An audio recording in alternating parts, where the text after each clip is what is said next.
Riders don't have to dock the bike at the station they picked it up from, so if you're not a fan of this uphill ride, well, you can just leave it at the bottom of the hill.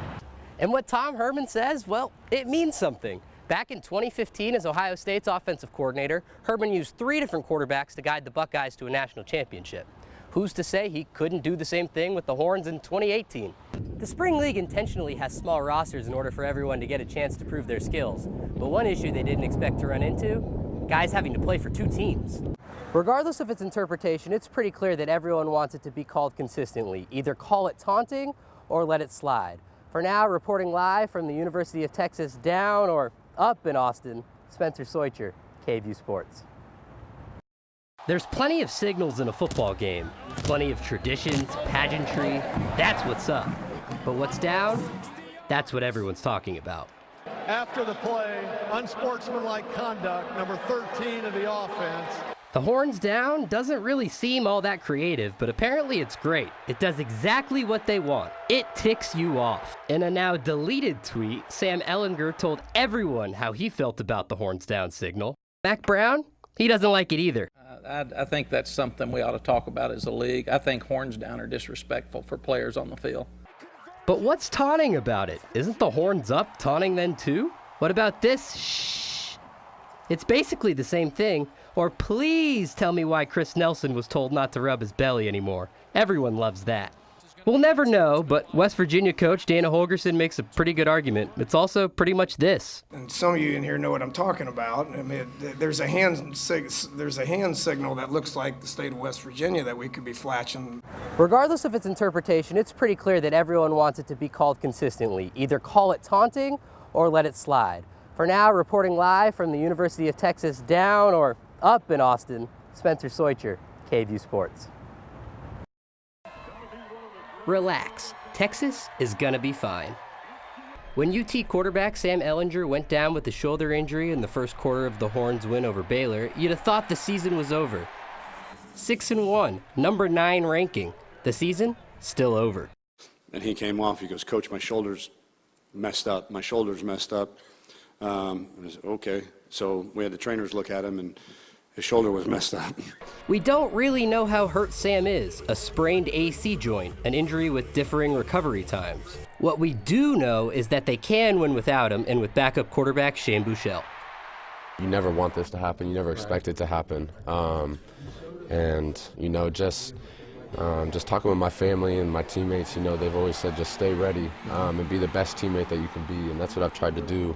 At halftime, I said, "You've started and won football games for this university. Everybody believes in you, and you need to believe in yourself the way that I believe in you, because I do. I really do believe in Shane Buechele." And what Tom Herman says, well, it means something. Back in 2015 as Ohio State's offensive coordinator, Herman used 3 different quarterbacks to guide the Buckeyes to a national championship. Who's to say he couldn't do the same thing with the Horns in 2018? From the stadium, Spencer Soicher, KVUE Sports. 2 by air, 3 by land. Texas quarterback Sam Ehlinger's 5 touchdowns in the Red River Showdown weren't just enough to push the Horns past Oklahoma. They were downright historic. He's played in some big ball games already this year, and has played really well in those games. And so I don't think anybody was surprised to see him do what he did. Ehlinger isn't the same quarterback you saw a year ago. Heck, even 5 weeks ago. The lifelong Horns fan used to come up short in these moments, but not anymore. He hasn't thrown an interception in 5 weeks. We were coming up in the elevator, us players, and I told him that it feels a lot better coming up right now than it did last year. So, I mean, I still can't put to words how incredible this rivalry is, and to be a part of it, I honestly can't. Ehlinger outdueled Heisman candidate Kyler Murray, and at his own game, too. Sam's game-winning drive gives the Horns their first 5-game winning streak in 5 years, and their first top 10 ranking since they were coming off a national title game appearance with a different Heisman candidate quarterback. That guy, Colt McCoy, he was pretty historic too. Spencer Soicher, KVUE Sports. I'm gonna take a picture. Y'all take my picture. In the eyes of Texas fans, he could do no wrong. Malik Jefferson was the 5-star recruit from Poteet High and was going to return UT back to their rightful place at the top of college football. If you tried to run his direction, he set the edge, you couldn't run that way. If it was a pass, I never found a O-lineman running back at the high school level that could block him. I started hearing him, people were coming up to me in the store saying, "Are you Malik Jefferson's mom? Can I get your autograph?" I wasn't trying to be the savior, but people put that kind of footstep on me, and it put a lot of pressure on me at times. It didn't happen, and he wasn't the savior. In 3 up-and-down seasons at Texas, his teams went 17-20, and his coach was eventually fired. Jefferson then decided to leave school early to bolt for the NFL draft. Jefferson did well at the NFL Combine and at Texas Pro Day, but apparently not well enough to go in the first round like he'd planned. The Dallas Cowboys select Leighton Vander Esch, linebacker, Boise State. But even though he wasn't a first-rounder, Jefferson was still confident he'd be picked early on day 2 of the draft. 4 linebackers went off the board. I'm the next linebacker up technically, so, I mean, we'll see how interested the Cleveland Browns are. That didn't happen either. The Browns passed on him, and 6 more linebackers were picked before Jefferson. The Cincinnati Bengals select Malik Jefferson, linebacker, Texas. Now Jefferson will be a rookie with normal expectations, and he'll look to prove to the Bengals that he's the player people thought he was in high school. Spencer Soicher, Texas Newswatch.